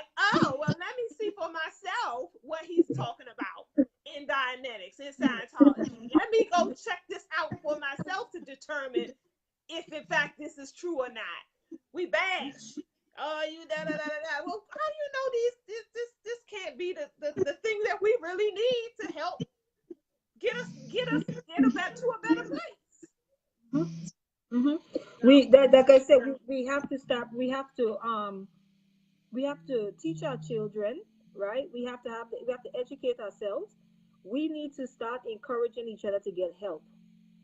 We really do. We really need to start encouraging each other to get help. If you have a sister or a brother and you realize that they're carrying a weight that's too heavy for themselves to carry, and even for you to help them carry, you need to encourage them to get help. This whole thing that we have around therapy, I feel like it's kind of like dissipating, but this whole thing that we have around therapy and so forth is taboo. Oh, you crazy if you go to therapy. We gotta remove that because Right. there are people that need real help. And if you can find African centered therapy, please by all means do that. So that's some of the solutions, and also creating safe spaces because people might not have the money right off the bat, or they might not be ready to take it there. But creating safe spaces where you can start having these conversations. Also, when someone is opens up to you and talk to you about their trauma, not using it as gossip, using that information and expect understanding just how important that information is. I agree, Octavia. You can't pray it away. You don't just pray trauma away, and that's a part of it too. That idea of, oh, somebody posted that, oh wait, let's pray for R. Kelly or something like that. I was like, yeah, pray for him and hold him accountable. He needs to be at charged. the same time. He needs to be charged. We can do both. We can do more than one thing at one time. At the same time. Idea of praying for, and like I've heard situations where people have been violated in church, and it's like, we're gonna pray that God remove that demon from that person. No, but that child has to still continue to sit in that church and see that person with their eyes closed, talking about they speaking in tongues and full of the Holy Ghost, and they violated them and no one ever held them accountable. So I agree, Octavia, talking about praying it away. That's right. I had a situation of my own where I had and this is me being a little bit transparent right now. I never told you this, Alqamar, but I had a situation. In retrospect, I had a situation years ago. I'm not going to really give too much specific details, but something had happened, and because of my own experiences growing up in the environment that I grew up in, where or you 16 and you messing with an older guy, then some of the responsibility falls on you, right? And in retrospect, I can look back now at situation that happened around me like that, right? And the mother didn't want to press charges, and the girl who was a teenager, by that time she was in college, didn't want to press charges either because she felt like she knew what she was doing.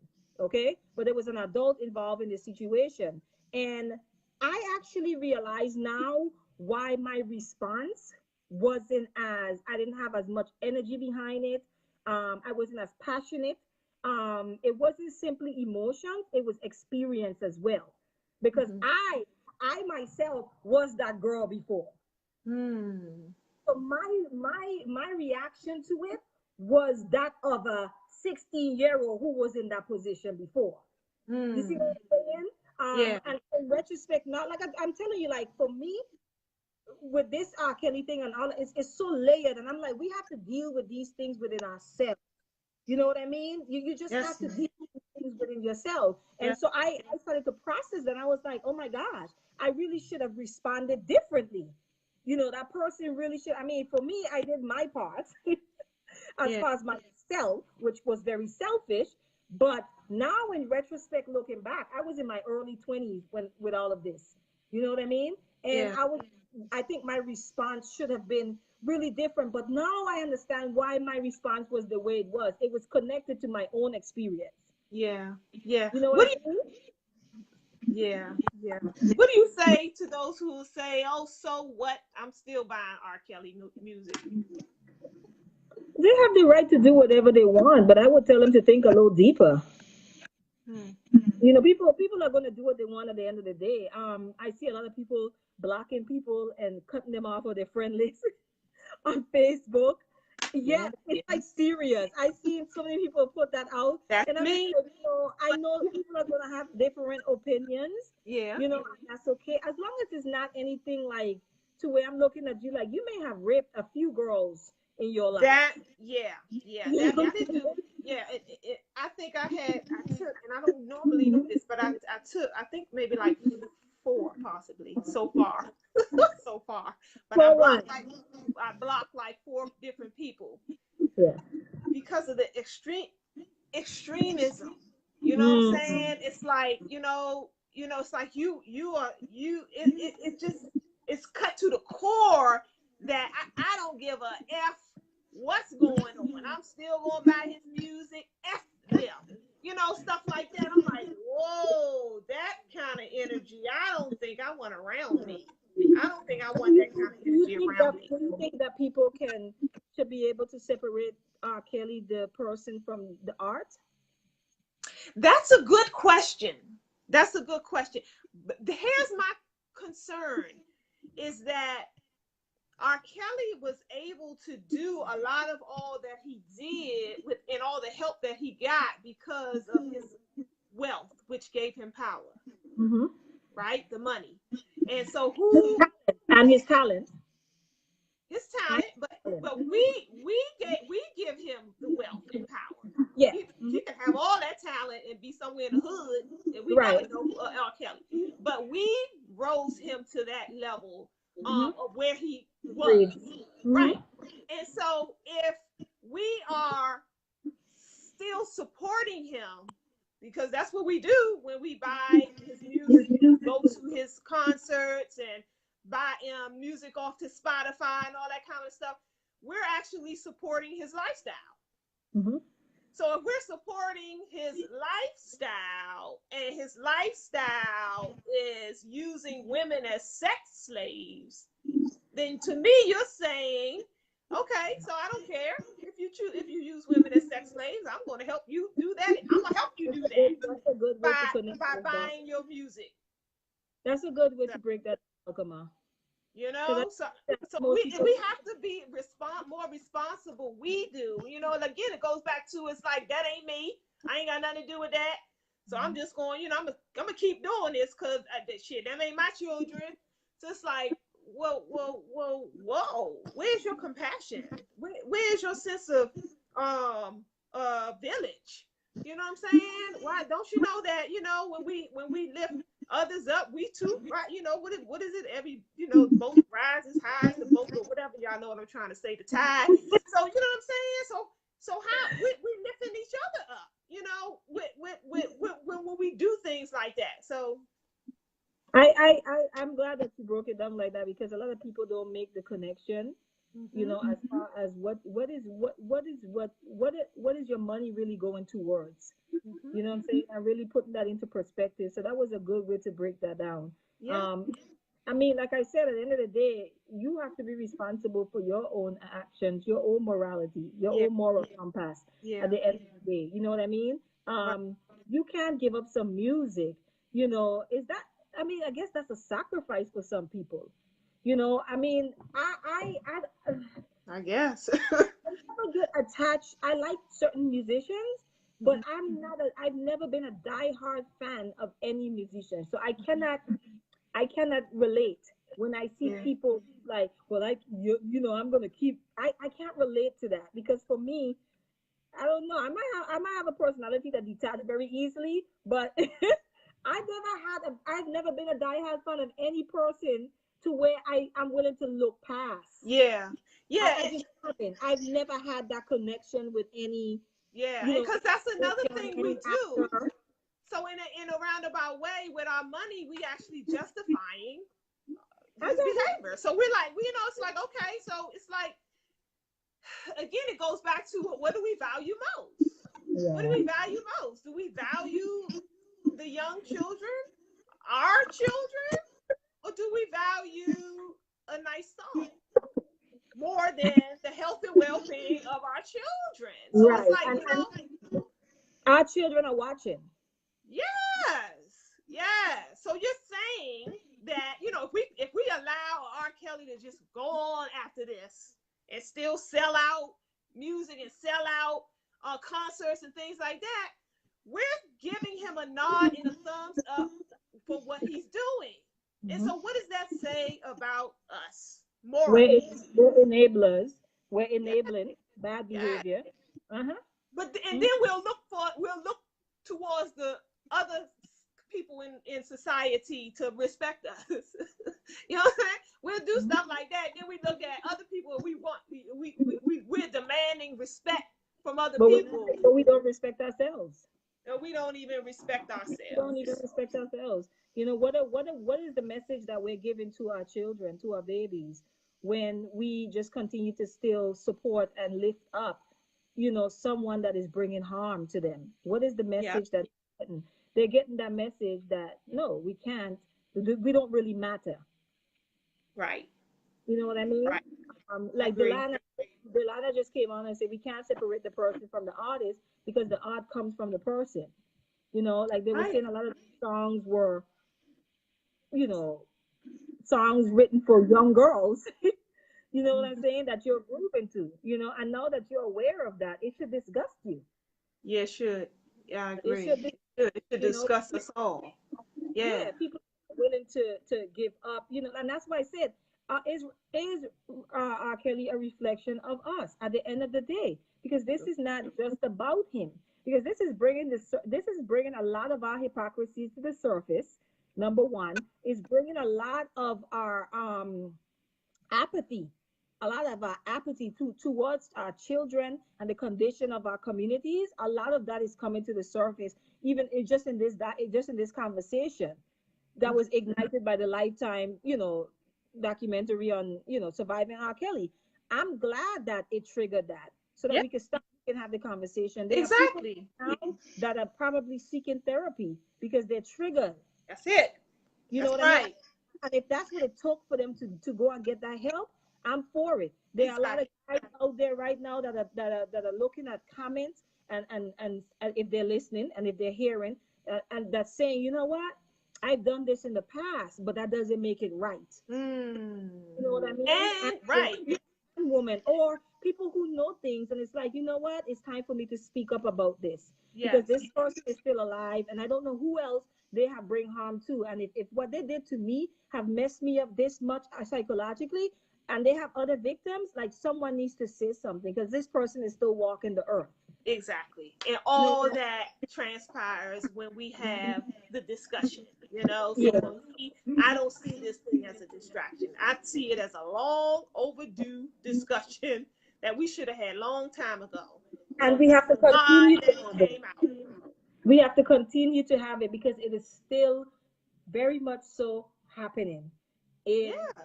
communities. If you see a 12-year-old pimping themselves out on the corner as a prostitute, that child didn't just wake up one Sunday morning and say, I'm just going to go on the corner and sell my body. That's Okay. right. A That's lot right. of these young 13, and when we see these 13-year-olds and stuff, and they're walking around with bellies in front of them, most of the time, these are older men who have impregnated these children. You know what I mean? Mm. Another thing is we need to talk like a lot of there's this culture that we have in I'm gonna keep saying this in the hood. Hood culture.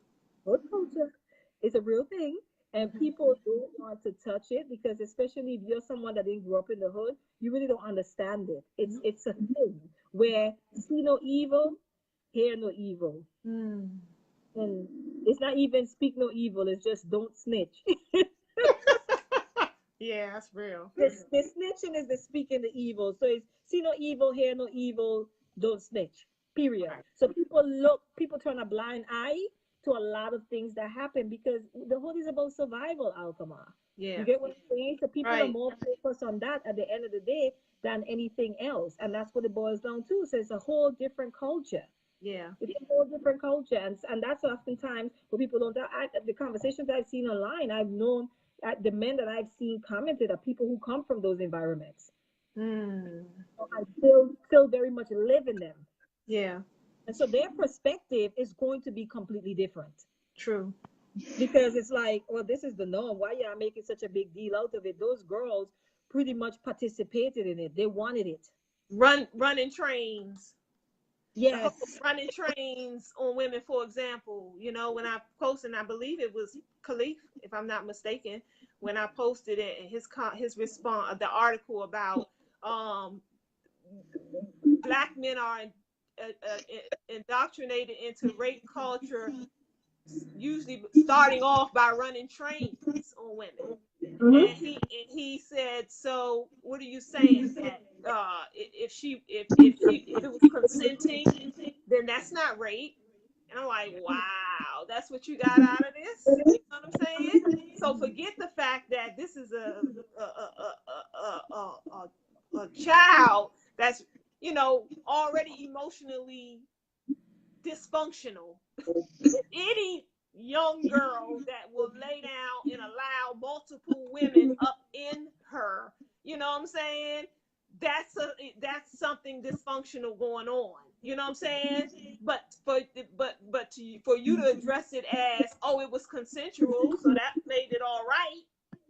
I think that goes into hood culture and the way Yeah. that we've been institutionalized to think in certain environments that certain Yeah. things are cool. Yeah. Of course. You're programmed to, and the reality, a lot of it is we're programmed to think a certain way in certain environments to survive in those environments. Mm-hmm. To survive in them. And that's why oftentimes when you are no longer in those environments, this is why the mind begins to change, because that type of thinking is no longer necessary for your survival Good because you teaching. are no longer in that environment. Good teaching. You have to understand that because the human mind, everything about us, we adapt. That's We, right. we can go into a country and we be like, the first week or so, we'll complain. What? No electricity, no Wi-Fi.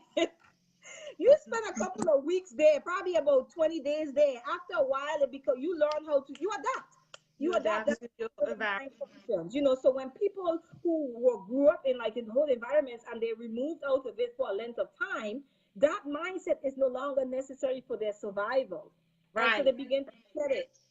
Right. And we're also influenced by our environment. You all right over there? No, go ahead, yeah. We're also influenced by our environment as well. So depending on, you know, who or what is around you is influencing your thought processes as well. So hence, if everybody in the hood is you know what I'm saying, is being influenced by the same things, they have the similar behaviors. Yeah. Right. And Yeah. you know, so yeah, that goes So hand even, in hand. so that even families that are incestuous, Alqamar, families that are incestuous, families that just have a lot of incest, Mm-hmm. you know, it almost like becomes the norm in that family. Mm. So this is what happens in our family. I mean, molestation is a really dark, uneasy topic to discuss, and It is. yeah, it is, and a lot of us can't talk about it. We don't want to hear the dirty, grimy details about it, the things that's happening in the dark, and so a lot of us we rather just stay away from the topic, you know. Mm-hmm. And the shame that comes with it.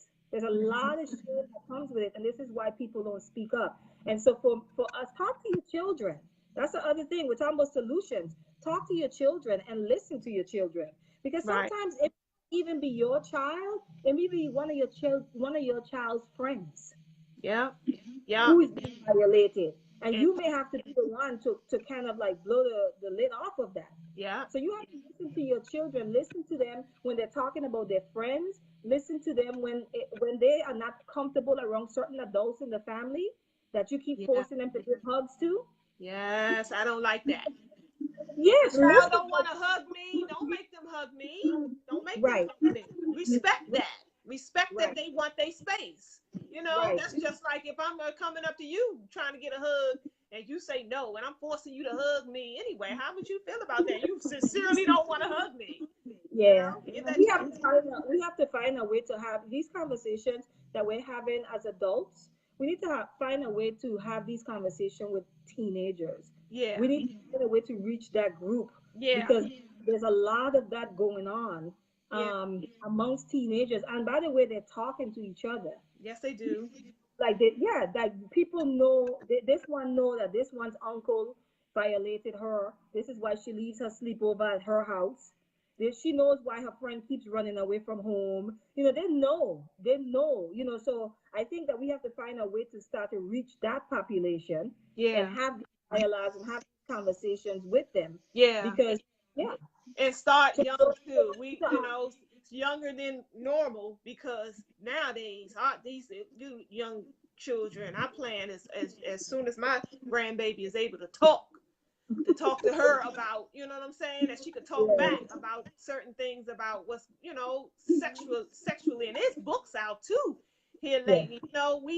We've come a long way as authors and stuff in our community. So there's a lot of authors that address these type of issues. I've seen black authors approaching this subject in books for children. So that's probably a good way to approach it too. If you're not sure yourself as an adult how to, grab some books on the subject and read it. Yes, read, and that's a good way too, because now they're getting the visual. They're not just hearing you; they actually seeing it as well. Playing stuff out in the book form. Call out the pedophiles. Call out the pedophiles in the community. Call them out. Call them out. They must be as uncomfortable as that may be. You could very well be saving somebody's life when you do. You could be. We gotta protect each other. We gotta protect, and that's another way of protecting one another. Call them out. Yeah, call them. That's real. It's time out now for protecting them. Yeah. And like I said, because if we could talk about R. Kelly all we wanted, but R. Kelly was created. That's right. R. Kelly was created. He was created. We have to really think about that. Yeah.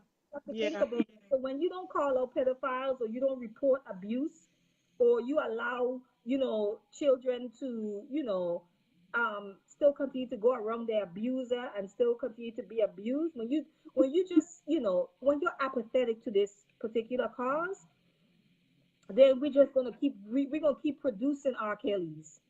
And it's getting worse. And R. Kelly's sister. Teach on that. We're gonna keep producing that. So when we say, you need to address it, we're saying that because we're talking about future generation.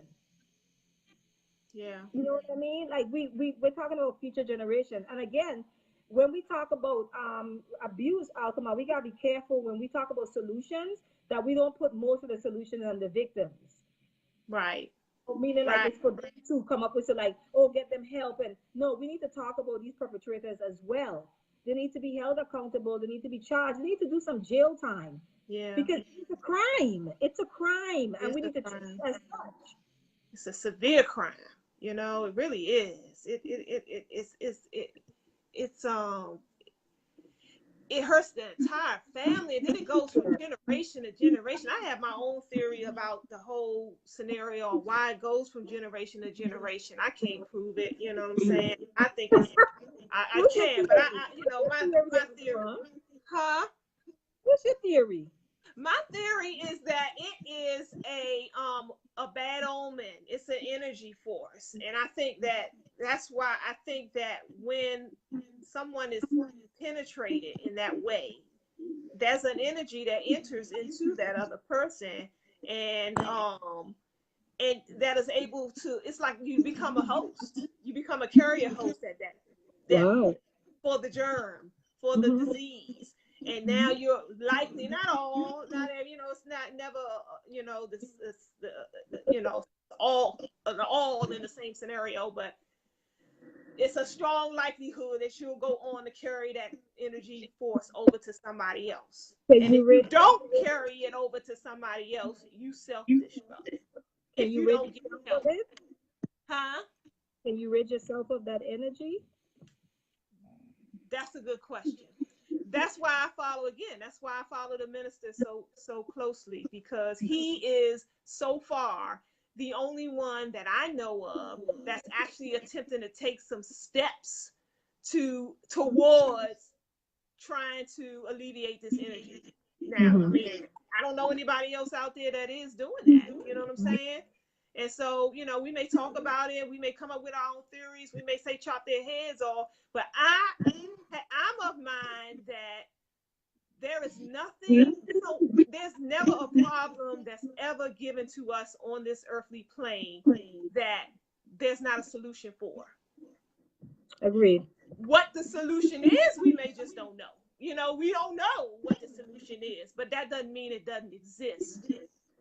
So I don't know. I don't have all the answers.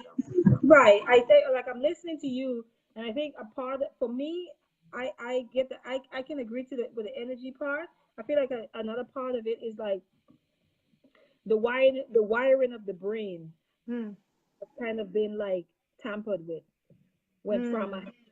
So somewhere the yellow wire got attached to the red, and the blue to the yellow when trauma happened. I feel like it's to get it back. Now, how do we go about doing that? I don't know, but I think it's something psychological that happens. Yeah. I know it's something that happens with the brain because they've done studies on that. No doubt. On what trauma does to the brain. That's a good There are plenty of studies out there to go and see and find out for yourself. So I feel like there's a wiring that happens. The wiring go back to where it was in the beginning. I would like to think so. Now, how that happens, I think it probably happens over time. I also believe in miracles. You say you do? I do believe in miracles. I think that something people can have a supernatural experience and something happens.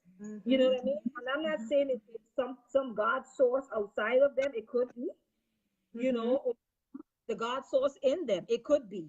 But I do believe that these things can happen because I believe that we're spiritual beings. Yeah. You know? And we're energy beings too. We're energy beings, and nothing is impossible. We can think it up.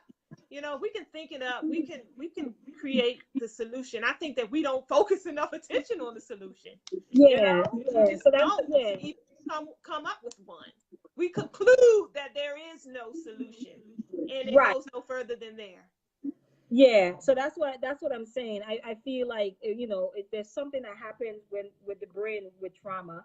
You know, there's studies out there on the brain of they did a comparison of a traumatized 3-year-old brain compared with a regular 3-year-old brain, and you see even the size is different. The size of the brain is different. You know, the research is out there for us to get a better understanding. And so that's kind of the person, I guess, because my background is psychology, I kind of come a little bit from that perspective, but I think there's a wiring that kind of is kind of off.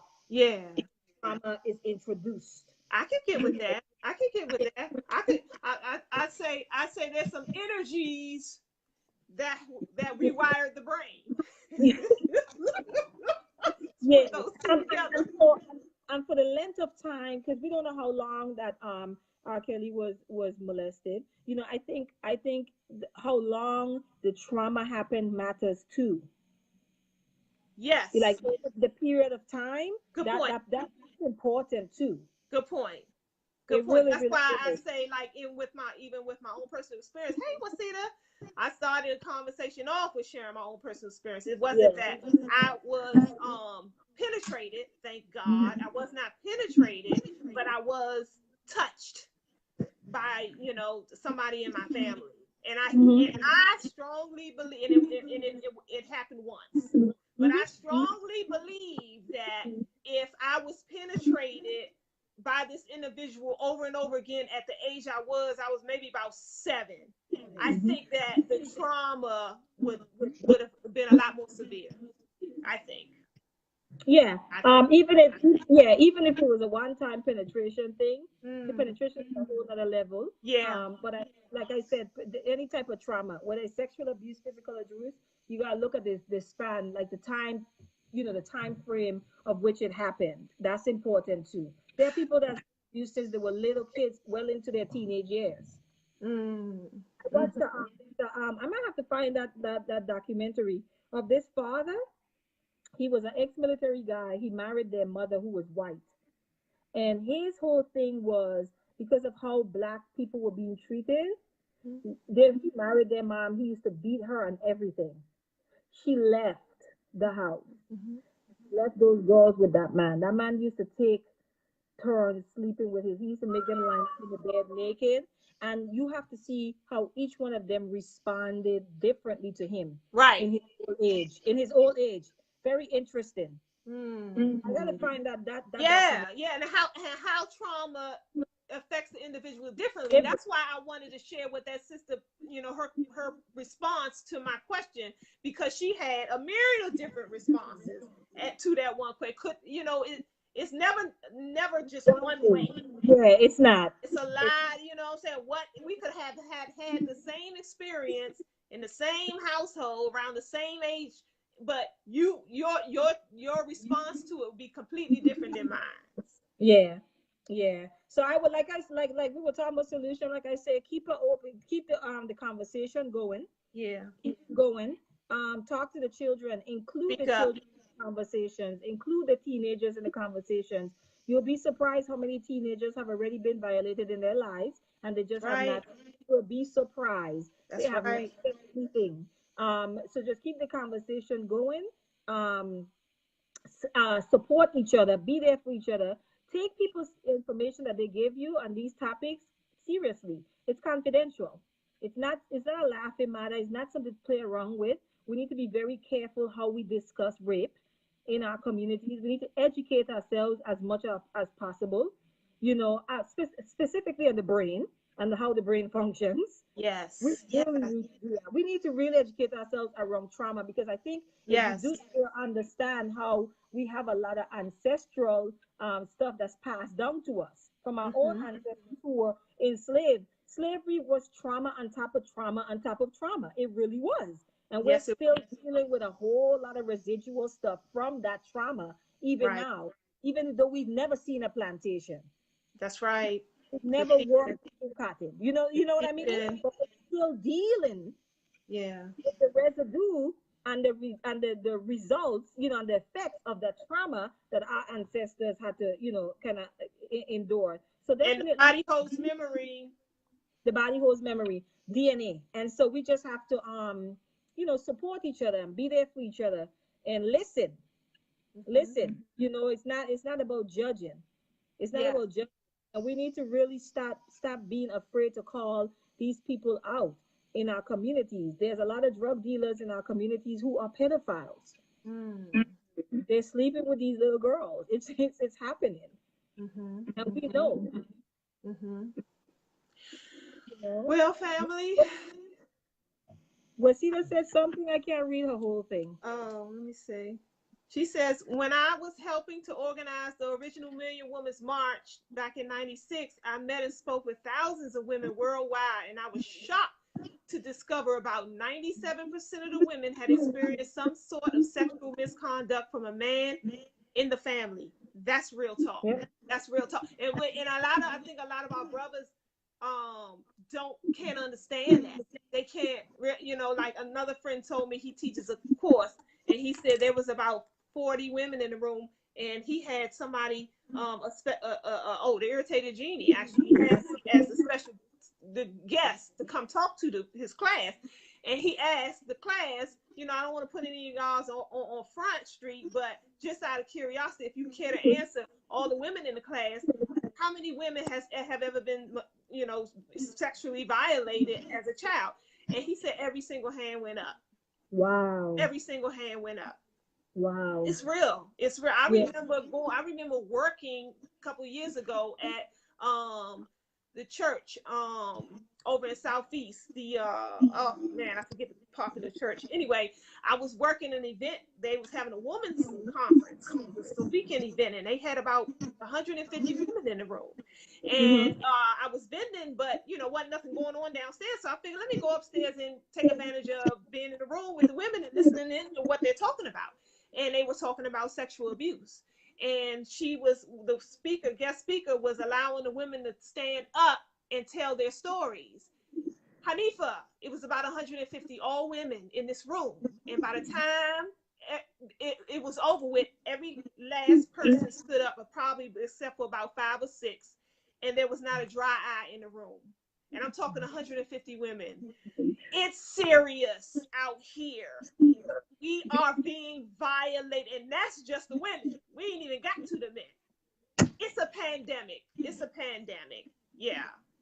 So it's real. Well, I think, and I know they say the percentage is pretty high when you talk about women who have been molested. The percentage is higher. Statistics it's higher than men, but it's like somewhere. I think it's like what 80%. It's somewhere almost up to 80%. That is high. That is ridiculous. It is ridiculous, and that to the point where we don't even want to discuss it. And when you look at the research, they gave you the age range. So when these women were violated, and it's starting from anywhere from young all the way up to like early 20s. Yeah, that's again we need to look, again, going to your point of doing the research. We have to educate ourselves. We have to, men and women, we have to educate ourselves on this topic, because it's serious and it's severe and it's affecting everyone. It's this, we're talking about people in your very family, if not us. You just heard my story, and if we go down the list, I can assure you there's some women on this stream that will vouch for themselves as well, and men, and now we're leaving our brothers out because it's real. Yeah, but I feel like women are quicker to come forward. Yeah. Men are playing catch up now. Yeah. I think it's because we're naturally more expressive. We talk a lot. I heard the statistics. A woman speaks like 100 more words every 10 minutes or something more than men or something to that. So, you know what I'm saying? We're naturally more expressive creatures. Right. And they're not. And I think that's just part of it. They keep a lot of stuff in, and that's it. Octavia is saying it's 1 in 3 black women and 1 in 4 of other races. Right. It's deep, family. It's severe, and it's a lot. It's a lot of. It's a global issue, by the way. And it's global. It is. And it's global. It is. Yeah. So then it boils down to where women are just commodities. Yeah. That's what it's really boiling down to. I'm not making it just about women, but when you look at the statistics, where there's no protection. There's no protection, unfortunately. Yeah, and somebody early on in the conversation, I think it was Nikki, that said marriage equals protection. What's your thoughts around that? She said that our family structure, that plays a huge role. I mean, it doesn't solve the problem completely, of course, but I do believe that it plays a huge role too. It does. Yeah. It does. Someone who grew up in a single parent household, I have to say, it does. Yeah. It does. If you are in a single parent household and you're surrounded mainly by women, you have had some experiences where you have not seen where men have protect you. You have those experiences. There's no doubt. You know what I mean? So at the end of the day, yes, But like I said, we can go ahead and just focus on R. Kelly alone. I think it's a very shallow approach, though. If we want to just R. Kelly alone as the person, yes, he needs to be held accountable for what happened. But to stop the conversation at R. Kelly is doing ourselves a disservice, and it's also us denying that there's a bigger issue going on here that's been going on. I agree. That's been going on.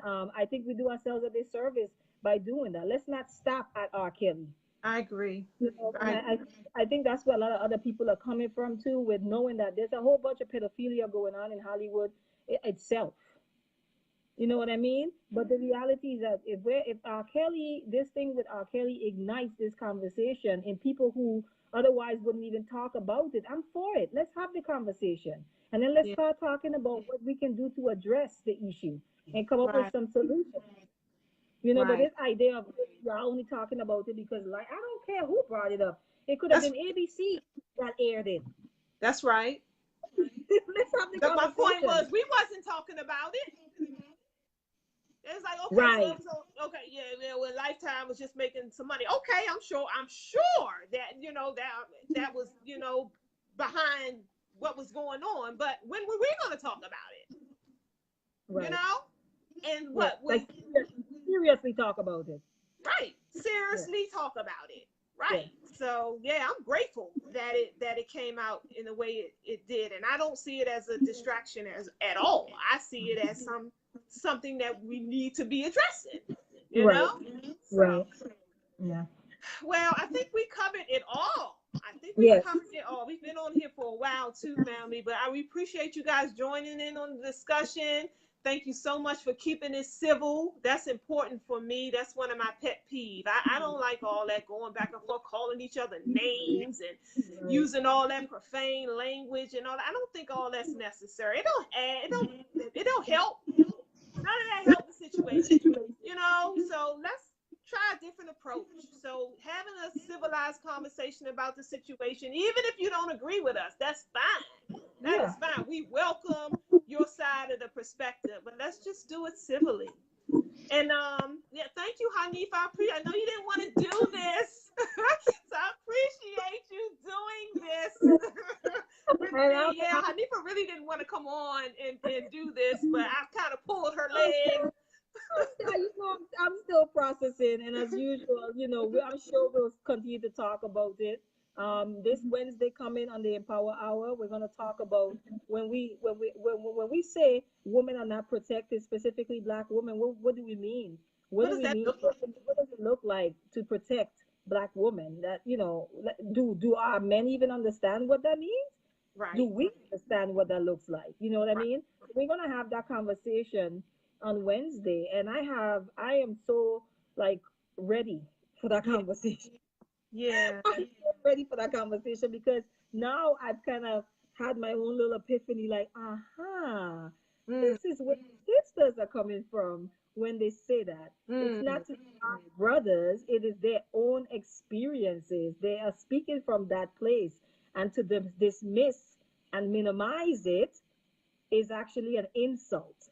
Yeah, it is. Yeah, so we're going to talk about that on Wednesday, which is still connected to this topic. So, but thanks for bringing me on and kind of forcing me to have a conversation about it. I'm okay. I'm okay with it. Cool. All right, family. Thanks again for chiming. Share. Please share the information with others. We appreciate you guys chiming in, and we'll see you on Wednesday. Take care. Peace. All righty.